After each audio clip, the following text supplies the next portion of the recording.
अच्छा छात्र, शुभोदय।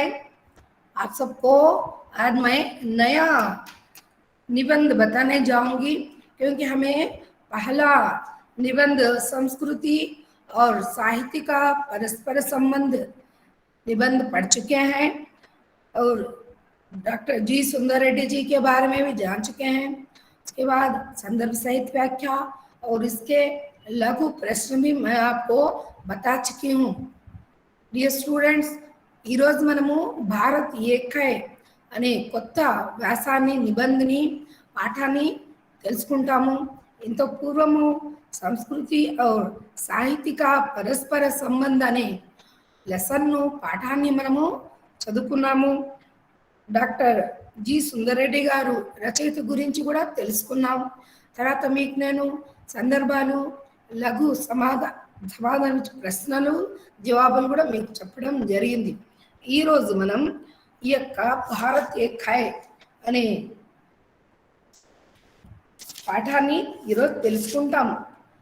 నేను మీకు పీపీటీ ద్వారా మొట్టమొదట పాఠం గురించి మనం తెలుసుకోవాలంటే చూడండి, ఇక్కడ భారత్ ఏకాయ్.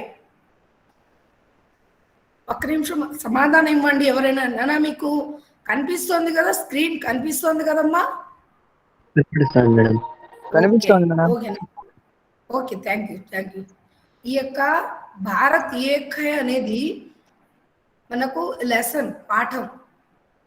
सबसे पहले हम यहाँ रामधारी सिंह दिनकर इसके निबंधकार है, लेखक है, इनके बारे में भी जानना हमें बहुत अवसर है। इसलिए देखो भारत एक है, यहाँ ये इमेज आपको रखी है।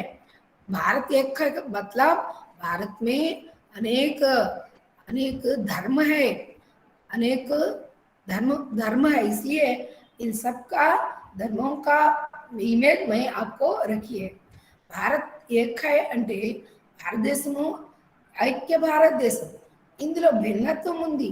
భిన్నత్వం అంటే అనేక మతాలు ఉన్నాయి, అనేక కులాలు, వర్గాలు. కాబట్టి నేను ఈ ఇమేజ్ని మీకు చక్కగా అర్థం చేసుకోవడానికి ఈ యొక్క ఫోటోని నేను పీపీటీలో ప్రజెంట్ చేయడం జరిగింది.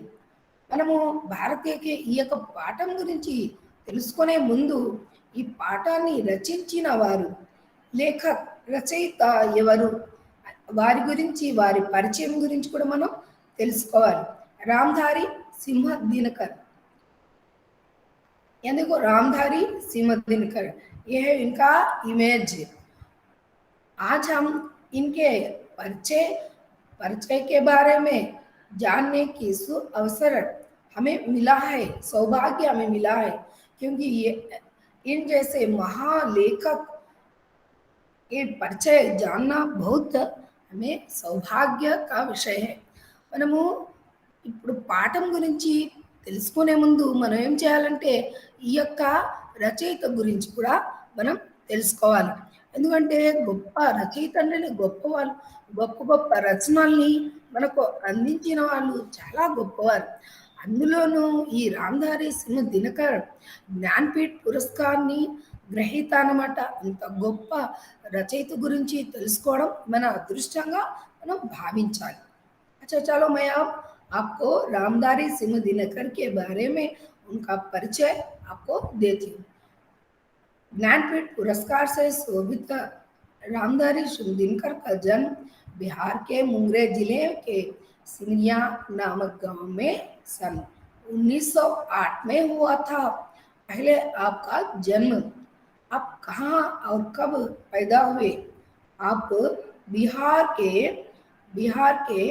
बिहार राज्य जाते हैं ना, बिहार के मुंगेर गांव में, सिंगरिया नामक गांव में, मुंगेर जिले में सिंगरिया नामक गांव में सन 1908 में हुआ था।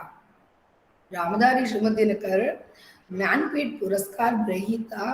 ఈయన జన్మించింది బిహార్ స్టేట్లో मुंगेर डिस्ट्रिक्ट लो सिमरिया अने ऊर्लो 1908 जन्मिंचाరు. उनके पिताजी किसान थे. उनकी आरंभिक शिक्षा घर पर ही हुई. తండ్రి ఒక రైతు అన్నమాట. రైతు యొక్క గర్భంలో జన్మించి ఎంత గొప్పవాడు అయినా చూడండి. మనం కూడా మన రైతులు రైతు యొక్క కష్టాన్ని మనం చూస్తున్నాం. రైతులు ఎంతవరకు మనకు సహాయం పడుతున్నారు అనే విషయాన్ని మనం మర్చిపోకూడదు. అలాంటి రైతు యొక్క पुत्रुడు అనమాట ఈ రామధారి సింగ్ దినకర్. उनकी ఆరంభిక శిక్ష घर पर ही हुई. ప్రాథమిక చదువు ఇంట్లోనే కొనసాగింది. ఆ తర్వాత बाद में पटना विश्वविद्यालय से बीए ऑनर्स पास किया. పాట్నా విశ్వవిద్యాలయం నుండి बीए ऑनर्स పాస్ చేశారు. ఇది ఇతని యొక్క విద్యాభ్యాసం. తర్వాత शुरू में वे स्कूल के ప్రధాన అధ్యాపక్ బనే. ప్రారంభంలో ఈయన విద్యాభ్యాసం తర్వాత స్కూల్ హెడ్ మాస్టర్ ప్రధాన అధ్యాపక్ అయినారన్నమాట. తర్వాత బాద్మే సబ్ రిజిస్ట్రార్, ఆ తర్వాత సబ్ రిజిస్ట్రార్గా కొనసాగించారు, సేవలు అందించారు. बिहार सरकार के प्रचार निगम में उपनिदेशक के रूप में कार्य करते रहे. बिहार सरकार అంటే बिहार ప్రభుత్వం, बिहार స్టేట్ గవర్నమెంట్లో ప్రచార నిగమ మున్సిపాలిటీలో ఉపనిదేశక్ సహా నిర్దేశక్ అంటే నిర్దేశకుడు అంటారు, గైడెన్స్ ఇచ్చేవారు కూడా అంటారు. ఆ రూపంలో ఆయన పనిచేయడం జరిగింది. उसके बाद सन 1952 में वे राज्यसभा के लिए मनोनीत हुए. 1952లో రాజ్యసభకు మనోనీత్ గౌరవ సభ్యులుగా ఎన్నుకోవడం జరిగింది. राष्ट्र भाषा आयोग के सदस्य नियुक्त हुए. इसी प्रकार राष्ट्र भाषा आयोग के सदस्य भी आपको नियुक्त किया गया. आ తర్వాత రాష్ట్ర భాష కమిషన్లో సభ్యుడిగా ఈయనని నియమించడం జరిగింది. बाद में 1956 में दिनकर जी को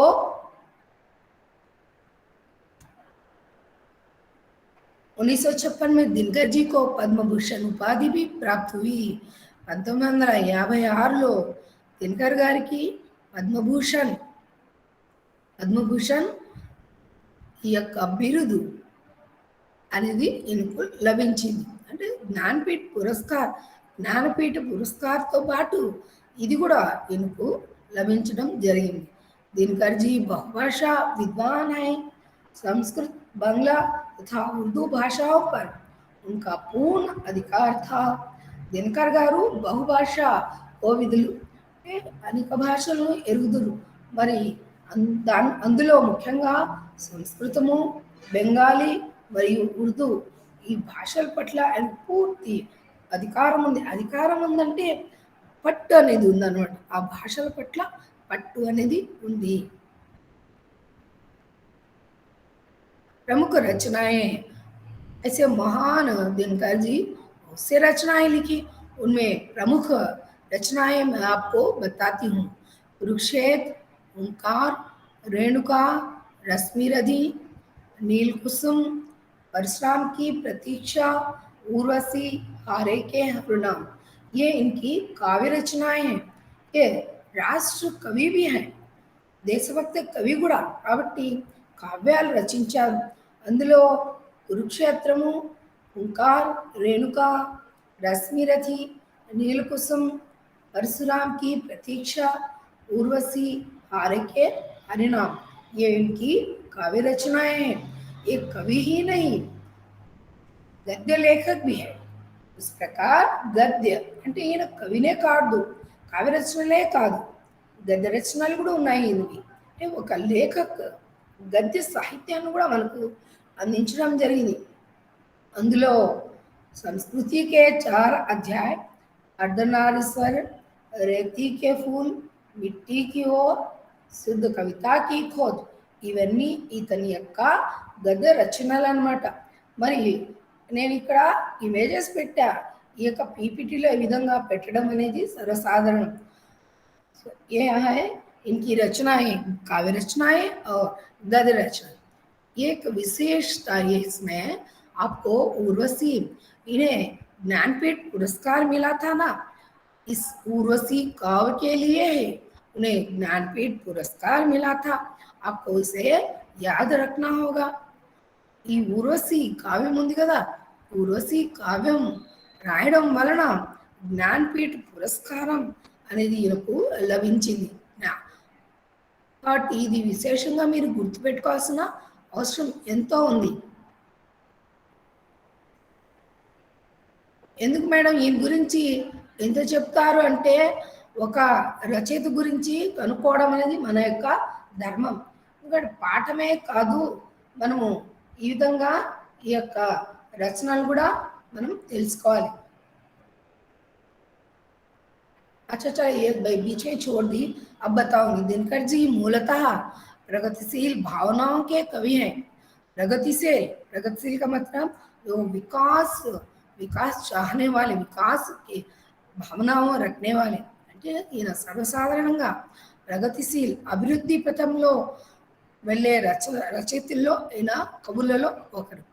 అంటే ఈయన భావనలు ఎప్పుడు కూడా ఆలోచనలు అభివృద్ధిలోకే వెళ్ళాలి అనేది ఆలోచిస్తూ ఉంటారు. राष्ट्र कवि के रूप में उनका विशिष्ट महत्व है। वे राष्ट्र कवि है, देशभक्त कवि అన్నమాట. దేశభక్త కవి అనగా దేశం పట్ల భక్తి శ్రద్ధలు, సంస్కృతి పట్ల ఒక గొప్పతనాన్ని భావిస్తూ ఆ విధంగా అనేక దేశభక్త రచనలు ఈయన చేశారు. కాబట్టి మనకు ఈయనను రాష్ట్ర కవి, దేశభక్త కవి అని చెప్తారు. क्रांतिकारी सामाजिक चेतना दिनकर की కృతియా హై. అంటే ఈ రచనల్లో మనకు ముఖ్యంగా సామాజిక చేతన, అది ఎలాంటిది, క్రాంతికారి విప్లవాత్మకమైన సామాజిక చేతన. అంటే ఏ విషయాన్ని ఒప్పుకోరు, న్యాయాన్ని న్యాయాన్ని తలుపు తట్టి అడుగుతారు, న్యాయాన్ని ధిక్కరిస్తారు, కావాల్సిన అవసరాలన్నీ అందరికీ కావాలి, సామాజిక చైతన్యం తీసుకురావడం అనేది ఈయన యొక్క ముఖ్య ఉద్దేశం. ఆ యొక్క ఉద్దేశాన్ని తన రచనల ద్వారా ఆయన పొందవచ్చడం జరిగింది. गद्य लेखक के रूप में दिनकर भारतीय संस्कृति के महान समर्थक है. పద్య రచనలే, కావ్య రచనలే కాకుండా గద్య రచనలు కూడా ఆయన మనకు అందించారు. ఆ గద్య రచనలు అందించడంలో ముఖ్యంగా సంస్కృతి యొక్క సమర్థకుడు. అంటే భారతీయ సంస్కృతి చాలా గొప్పదైన భారతీయ సంస్కృతిని సమర్థించే వాళ్ళలో ఈయన ప్రథముడు.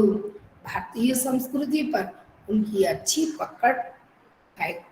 భారతీయ సంస్కృతి పట్ల ఆయనకు మంచి పట్టు ఉంది. తర్వాత ఈ యొక్క రచనలు మీకు చెప్పాను. उसके बाद देखो,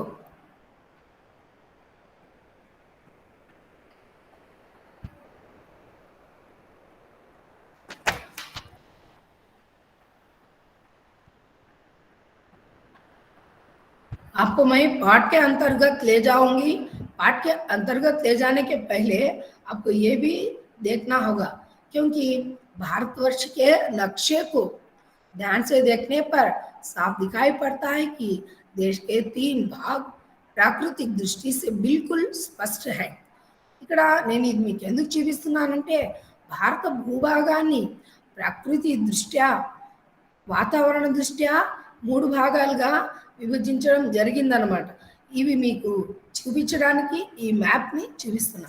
తర్వాత మనం పాఠంలోకి వెళ్తాం. పాఠంలోకి వెళితే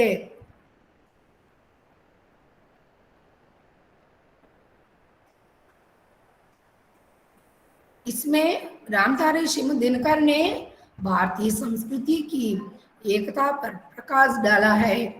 प्रस्तुत भाग पाठ में उन्होंने భారతీయ సంస్కృతికి ఏకతా పర్ ప్రకాశ్ डाला है. సంస్కృతి అంటే సంస్కృతి పట్ల ఒక పట్టు చాలా ప్రధానమైన అంశంగా భావించే రామధారి సింహ దినకర్ మనకు పాఠం ప్రారంభంలో सांस्कृतिक एकता गुरिंची తెలియజేస్తున్నాం. उनके अनुसार भारत अनेकता में एकता का जीवंत उदाहरण. ఆయన ఉద్దేశంలో, ఆయన అభిప్రాయంలో భారతదేశము భిన్నత్వంలో ఏకత, భిన్నత్వంలో ఐక్యత అనేది దానికి ఒక గొప్ప ఉదాహరణ. निबंध के आरंभ में विविधता के अनेक रूपों का एवं कारणों का उल्लेख किया है.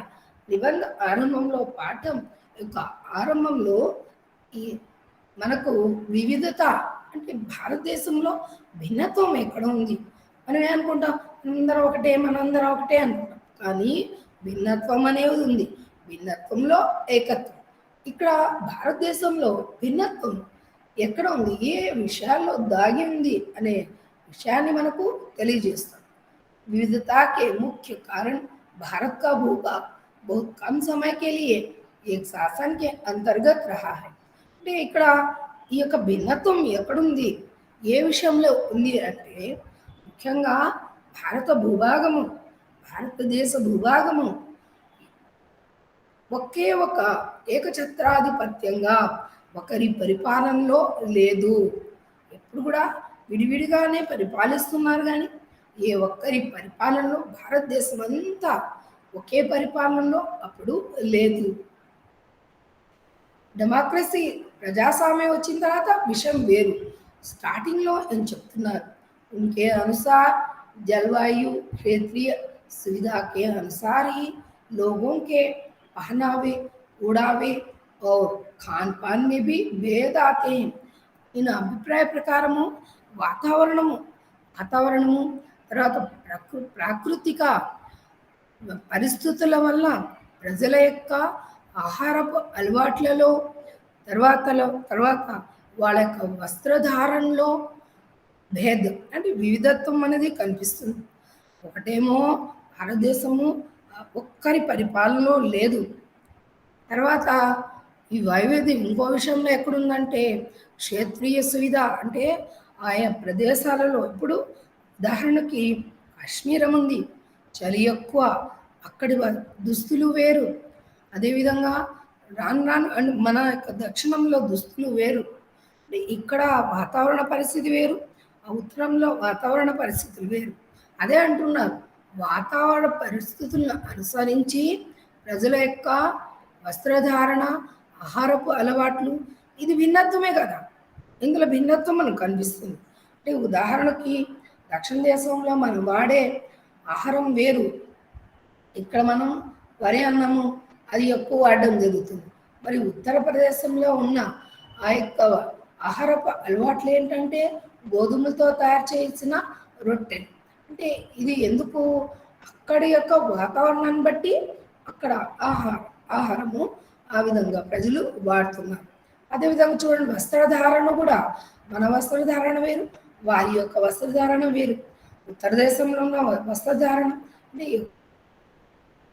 కొన్ని వస్త్రాలు వాళ్ళు ధరిస్తారు. మనము అంటే దక్షిణ దేశంలో మనము ఈ యొక్క ఎండను తట్టుకోవడానికి అంటే ఇక్కడ వాతావరణంలో ఎండ తీవ్రత ఎక్కువ ఉంటుంది కాబట్టి ఎండను తట్టుకునే పరిస్థితుల్లో మనము వస్త్రధారణ అనేది ఇలాంటి వస్త్రధారణ వాడుతూ ఉంటాం.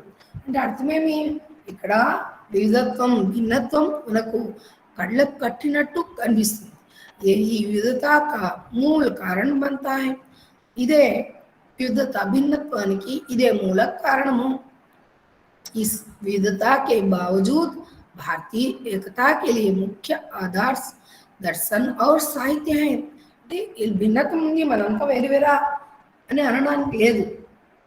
ఈ భిన్నత్వం, ఇలాంటి భిన్నత్వంలో ఏకత దాగుంది. అది ఎక్కడ దాగుందంటే మన ఫిలాసఫీ, మన యొక్క దర్శనం అంటే ఫిలాసఫీ, వేదాంతం, సాహిత్యము, ఇందులో మన ఐక్యత అనేది దాగుంది.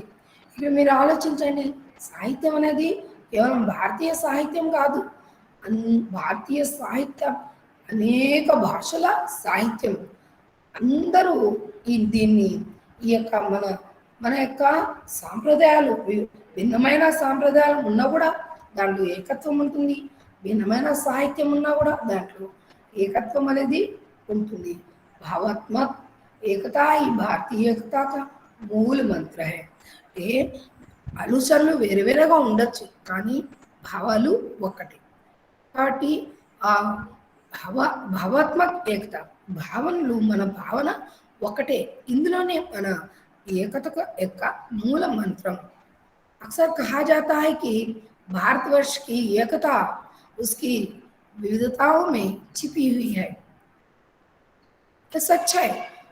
మామూలుగా భారతదేశ ఏకత ఏకత అంటే ఐక్యత యూనిటీ ఎక్కడ దాగుందంటే దాని యొక్క భిన్నత్వంలోనే దాగుంది.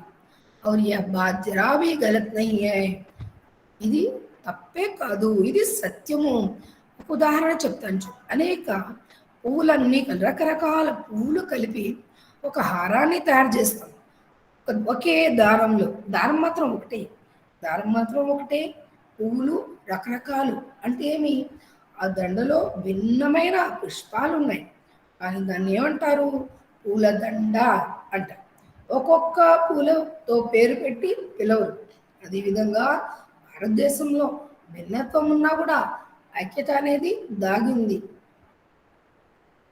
अपने देश की एकता जितनी प्रकट है उसकी विविधताएं भी उतनी ही प्रत्यक्ष है. అంటే మన దేశంలో ఐక్యత అనేది ఎంత అంటే ఆ యొక్క స్పష్టంగా కనిపిస్తుందో అదేవిధంగా దాని యొక్క భిన్నత్వం కూడా ప్రత్యక్షంగా మనకు కనిపిస్తుంది. भिन्नत्वंలో एकत्व. भारतवर्ष के नक्शे को इसके पहले मैं बताई थी ना आपको पीपीटी में, नक्शा भारत देश का नक्शा. ये नक्शा क्या है, नक्शा का मतलब मैप. आप भारत देश के नक्शे को देखिए, देखने पर आपको ये समझ में आता है कि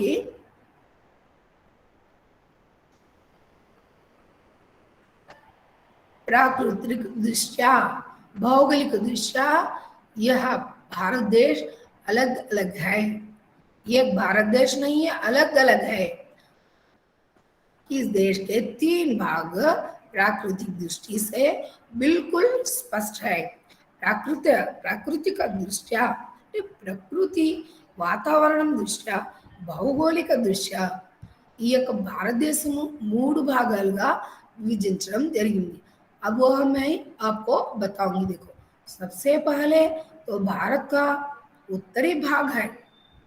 భారత దేశ ఉత్తరీ భాగం అంటే ఉత్తర దేశ వైపు ఉన్న భాగము, అది మొట్టమొదటి భాగం.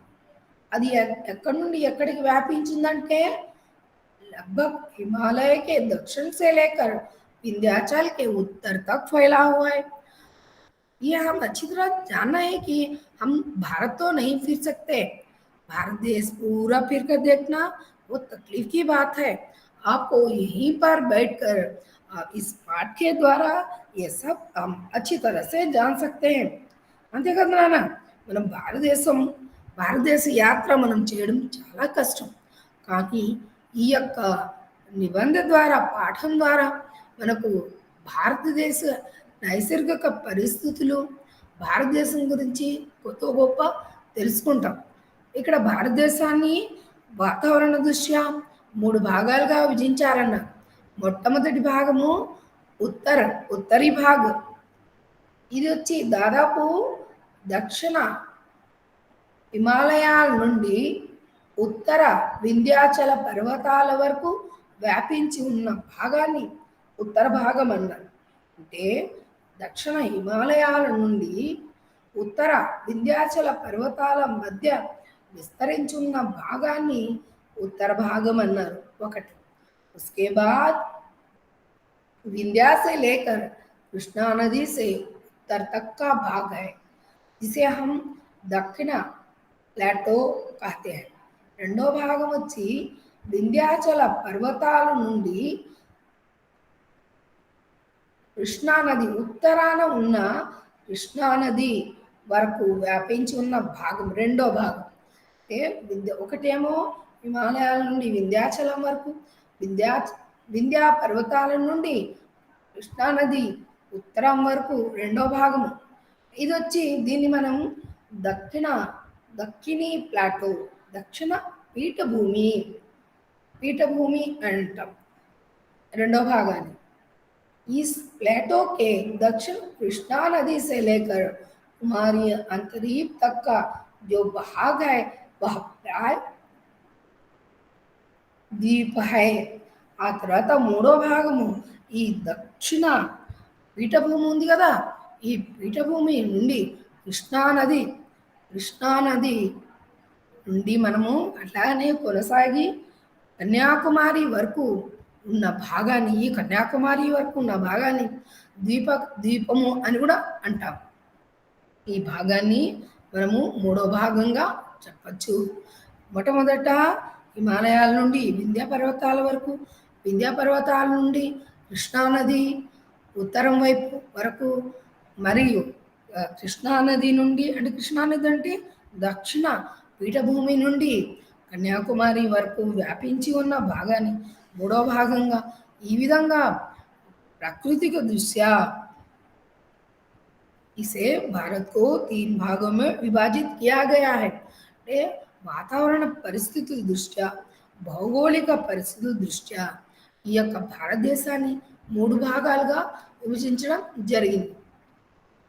अचरज की बात है कि प्रकृति ने भारत के जो ये 3 खंड किए गए हैं, वे ही खंड भारतवर्ष के इतिहास के भी 3 క్రీడాస్థల్ रहे हैं. మనము ఆశ్చర్యమైన విషయం ఏంటంటే 3 భాగాలుగా విస్తరించడం జరిగింది. చరిత్రలో ఈ 3 భాగాలు కూడా ఒక్కొక్కటి క్రీడాస్థలం వంటివి, అంటే ఎంతో ప్రత్యేకతను సాధించుకున్న 3 భాగాలుగా చరిత్రలో నిలిచి ఉంది. क्यों, किस लिए? पुराने समय में उत्तर भारत जो राज्य कायम किए गए, उनमें से अधिकांश विंध्या की उत्तरी सीमा तक की फैलकर रह गए. చారిత్రక రాజ్యాలు, కొన్ని రాజ్యాలు ఉన్నాయి. పురాణ అంటే ప్రాచీన సమయంలో ఉత్తర భారతదేశంలో కొన్ని రాజ్యాలను పరిపాలించడం జరిగింది. అవి ఎక్కువగా వింధ్య పర్వతాల వరకు, సరిహద్దుల వరకు విస్తరించి ఆగిపోయినాయి. తర్వాత రాజ్యాన్ని వాళ్ళు కొనసాగించలేకపోయినారు, విస్తరించలేకపోయారు. ఎందుకు? विंध्या को लांग कर उत्तर भारत को दक्षिण भारत से मिलाने की कोशिश तो बहुत ही की गई. అంటే ఈ ఉత్తర వింధ్యా పర్వతాల నుండి దాటితే దక్షిణ దేశం వస్తుంది.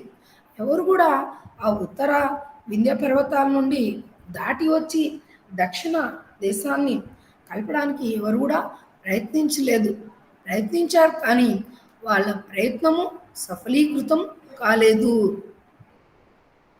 అంటే అర్థమేమి? ఉత్తర దక్షిణ దేశాలని కలపడానికి చాలామంది ప్రయత్నం చేయరు. लेकिन विंध्या को लांग कर दक्षिण भारत से मिलाने की कोशिश बहुत लोग किए थे, लेकिन तो कामयाब किसी को ही ना मिली. अंदर विजय साधिंचलेदु. कहते हैं कि पहले पल अगस्त्य ऋषि ने विंध्याचल को पार करके दक्षिण के लोगों को अपना संदेश सुनाया था. ఇక్కడ ఏం చెప్తున్నారంటే, మొట్టమొదట అగస్త్య ముని ఈయన వింధ్యాచల్ పర్వతాలను దాటి దక్షిణ దేశం వైపు తన యాత్ర కొనసాగించి దక్షిణ దేశంలో ఉన్న ప్రజలకు తన సందేశాలను అందించారు. ఋషి ముని కదా, తన యొక్క గొప్ప సందేశాలను ఆయన ఈ దక్షిణ దేశ ప్రజలకు అందించారు. क्या है? पहले पहल किसने पार किया? अगस्त्य मुनि ने पार किया. विंध्याचल को पार करके दक्षिण के लोगों को अपना संदेश सुनाया. फिर भगवान श्री रामचंद्र ने लंका पर चढ़ाई करने के सिलसिले में विंध्याचल को पार किया. देखो, उसके बाद भगवान श्री रामचंद्र ने विंध्याचल को पार करके लंका पर चढ़ाई करने के लिए दक्षिण आए थे. శ్రీరామచంద్ర వారు లంక మీద దండెత్తడానికి ఈ క్రమంలో ఆయన వింధ్యాచలాన్ని దాటి దక్షిణం వైపు రావడం జరిగింది. లంక దక్షిణం వైపు ఉంది కదా. उसके बाद महाभारत के जमाने में उत्तरी और दक्षिणी भारत के अंश एक राज्य के अधीन थे या नहीं, इसका कोई पक्का सबूत नहीं मिला. ఆ తర్వాత ఈ ఈ మహాభారతంలో కొంతమంది రాజులు కూడా ఆ ఉత్తర భారతదేశాన్ని దాటి దక్షిణ వైపు వచ్చారని అంటున్నారు, కానీ దానికి మనకు ప్రమాణాలు లేవు. लेकिन रामचंद्र जी ने उत्तरी और दक्षिणी भारत के बीच जो एकता स्थापित की थी वह महाभारत काल में भी कायम थी. అంటే ఇక్కడ శ్రీరామచంద్రులు వారు ఉత్తర భారతదేశం నుండి దక్షిణ దేశం వైపు వచ్చారు అని మనకు ప్రమాణాలు ఉన్నాయి. అవి ఆ ప్రమాణాలే మహాభారతంలో కూడా కొనసాగుతూ ఉంది అని ఇక్కడ చెప్తున్నారు. ఎందుకంటే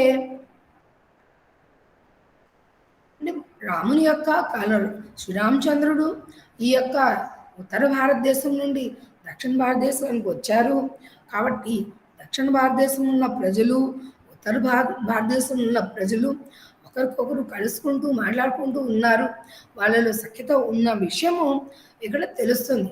అదేవిధంగా మహారాజా युधिष्ठिर के राजसूय यज्ञ में दक्षिण के राजा भी आए थे और कुरुक्षेत्र के मैदान में जो महायुद्ध था उसमें भी दक्षिण के वीरों ने हिस्सा लिया था. इसका प्रमाण भारत में ही मौजूद है. అంటే ఇదే కాకుండా ఈ ఉత్తర దక్షిణ దేశాలను కలపడం అనేది మహారాజా యుధిష్ఠిర్ అంటే ధర్మరాజు, మహాభారతంలో ధర్మరాజు రాజసూయ యజ్ఞం అనేది చేశారు. ఈ రాజసూయ యజ్ఞం చేసినప్పుడు దక్షిణ దేశ రాజులు చాలామంది వచ్చారు. అంటే అర్థమేమి, దక్షిణం నుండి రాజులందరూ ఉత్తరంలోకి వెళ్ళారు అని. తర్వాత కురుక్షేత్ర మహాసంగ్రామం, ఈ మహాసంగ్రామం ఉత్తర దేశంలో జరిగింది. మరి ఇక్కడ దక్షిణ దేశంలో ఉన్న అనేక వీరులు కూడా చాలామంది ఆ యొక్క సంగ్రామంలో పాల్గొన్నారు. దీన్ని బట్టి ఏం తెలుస్తుంది, దక్షిణ దేశం వైపు వాళ్ళు కూడా ఉత్తర దేశంకి వెళ్ళడం జరిగింది. దీని యొక్క ప్రమాణం అంటే ఉదాహరణ, దీని సాక్ష్యం అనేది మహాభారతంలో మనకు కనిపిస్తుంది. इसी तरह चंद्रगुप्त, अशोक, विक्रमादित्य और उनके बाद मुगलों ने भी इस बात के लिए बड़ी कोशिश की किसी तरह सारा देश एक शासन के अधीन लाया जा सके और इन्हें इस कार्य में सफलता भी मिली. ఆ తర్వాత భారత భూభాగాలన్నిటినీ మొత్తం భూభాగాన్ని ఒకే శాసనంలోకి తీసుకురావాలని చాలామంది ఈ యొక్క చక్రవర్తులు ప్రయత్నించారు. చంద్రగుప్త మౌర్యులు, అశోకులు, తర్వాత విక్రమాదిత్యుడు, మొఘలులు, వీళ్ళందరూ కూడా భారతదేశంలో వాళ్ళ పరిపాలనను సుస్థిరంగా నిలబెట్టాలని అనుకున్నారు. అందులో కొంతమంది సఫలీకృతులు కూడా అయినారు.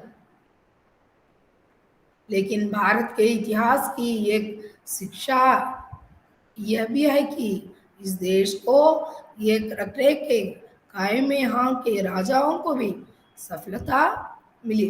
అంటే ఇక్కడ చాలామంది అనుకున్నారు కొంత సమయంలో భారతదేశాన్ని ఏకఛత్రాధిపత్యంగా ఒకే శాసనంలో పెట్టారు, కానీ చాలామంది ఇందులో సఫలీకృతులు కాలేకపోయినారు. భారతదేశాన్ని వాళ్ళు పరిపాలించలేకపోయారు. క్యోं, ఎందువల్ల इस देश के प्राकृतिक ढांचे में कोई ऐसी बात थी जो सारे देश को एक रहने देने के खिलाफ पड़ती है. అంటే ప్రాకృతిక పరిస్థితులు అందరినీ ఒకే తాటి మీద నడిపించడానికి ఒప్పుకోదు.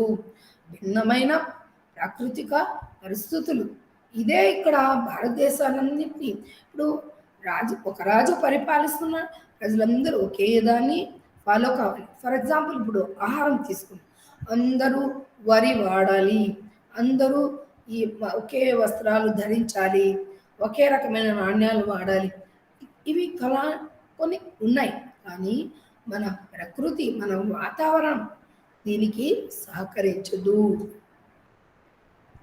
यही कारण थी कि जब भी कोई बलवान और दूरदर्शी राजा इस काम में लगा सफलता थोड़ी बहुत उसे जरूर मिली. ఈ విధంగానే కొంతమంది బలవంతులైన చక్రవర్తులు తర్వాత దూరదర్శి అంటే మంచి దూరంగా ఆలోచించే చక్కగా ఆలోచించే రాజులు ఈ విషయంలో చాలామంది ప్రయత్నించారు. వాళ్ళకు సఫలత అనేది కొద్దిగా దొరికిందేమో. కానీ బలహీనులు దూ దూర దురాలోచనలు కలిగిన ఈ యొక్క రాజులు ఉన్నారు. వాళ్ళు ఈ ఐక్యతను ఏకతను నిలబెట్టలేకపోయినారు. और जो कठिनाई विंध्य से दक्षिण से मिलाने में हुई, वही कठिनाई कृष्णा नदी से उत्तर के भाग को उसके दक्षिण के भाग से मिलाकर एक रहने में होती रही है. ఇక్కడ వింధ్య నుండి వింధ్య పర్వతాల నుండి ఈ ఉత్తరం నుండి దక్షిణానికి కలపడానికి కొన్ని సమస్యలు ఎదురైనాయి కదా. కానీ కృష్ణా నది ఉత్తర భాగం నుండి దక్షిణం వైపు ప్రవహించడానికి ఎటువంటి పరిస్థితుల్లో ఆగలేదన్నమాట. ఈ విధంగా మనము భిన్నత్వంలో ఏకత్వం గురించి, తర్వాత భారతదేశంలో ఏకత ఉంది, భిన్నత్వం కూడా దాగుంది.